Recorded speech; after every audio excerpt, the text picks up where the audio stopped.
Монгол улсын засгийн газрын хэрэгжүүлэгч агентлаг, улсын бүртгэлийн ерөнхий газар.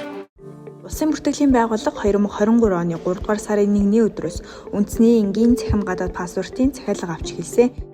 Энэхүү ажлын хүрээнд олон улсын Чингис хаан нисэх буудалд ИГ төхөөрөмжийг 2023 оны 8 дугаар сард ашиглалтанд орууллаа. Монгол улсын иргэд гадаадад зорчих болон гадаадаас ирэхдээ цахим гадаад паспортаа ИГ төхөөрөмжөөр уншуулан хэлээр нэвтрэх боломж бүртлээ. Тус төхөөрөмж нь ашиглалтанд орсноор хэлийн шалган нэвтрүүлэх цэгээр түргэн шуурхай цаг алдалгүй нэвтрэх юм а.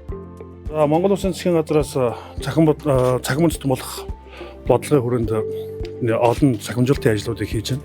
За үүний нэг чинь 2023 онд 21 онд Монгол улс иргэний засгийн олон улсын ИКАО-гийн байгууллагын цахим аяллаа баримт бичгийн 82 дахь гишүүн улсаар элсэж орсон. За мөн 2022 онд Монгол улсын насан турш иргэдэд цахим тоон гар үсгийг олгож эхэлсэн.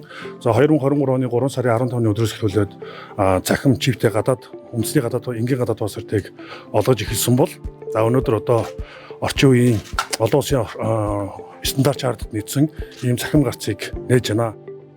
Өнөөдрийн байдлаар улсын бүртгэлийн ерөнхий газраас үндэсний энгийн цахим гадаад паспортыг 140 мянган гаруй иргэнд олгосон байна. Цахим гарцтай болохын тулд маш олон үе шатыг дамжсан. За эхэндээ бол бид нар 2021 онд бол олон улсын иргэн нисхийн байгууллагын нийтийн төлбөрийн санд бол элсэж орсон байгаа.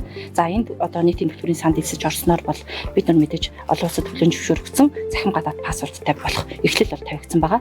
23 оны 3 сарын 1-ээс эхлээд бүх иргэдтэй үндэсний цахим энгийн гадаад паспортыг бол олгож эхэлсэн байгаа.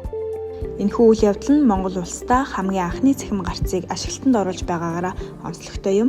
Цаашид олон улсын иргэдийг ИГ төхөөрөмжөөр нэвтрүүлэх ажлыг үе шаттайгаар хамтран зохион байгуулна.